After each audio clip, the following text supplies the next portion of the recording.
ستور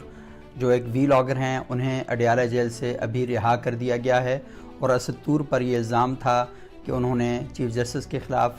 D G I S I کے خلاف اور اس طرح دیگر جو حکومتی شخصیات ہیں ان کے خلاف بے بنیاد من گھڑت الزامات عائد کیے تھے۔ ستور باہر آ گئے ہیں اور اب وہ اپنے ویلاگ کا سلسلہ جب شروع کریں گے تو جو بھی باتیں ہیں ان سب سے ہمیں آگاہ کریں گے، لیکن بہرحال یہ اچھا فیصلہ ہوا کہ ستور کو رہا کر دیا گیا ہے۔ پاکستان میں ہم سب لوگوں پر یہ لازم ہے کہ ہم ایک ذمہ دارانہ صحافت کا آغاز کریں، اور اگر ہم ذمہ داری کے ساتھ صحافت نہیں کرتے تو اس کا سب سے زیادہ نقصان صحافت کو ہی ہوتا ہے، اور وہ اس طریقے سے ہوتا ہے کہ جو پابندیاں لگانے والے ہیں، صحافت کو شکنجوں میں کسنے والے ہیں، صحافت کے ہاتھوں میں ہتھکڑیاں اور پاؤں میں بیڑیاں ڈالنے والے لوگ ہیں، ان کے لیے ہم لوگ جواز بنتے ہیں جب آپ من گھڑت اور بے بنیاد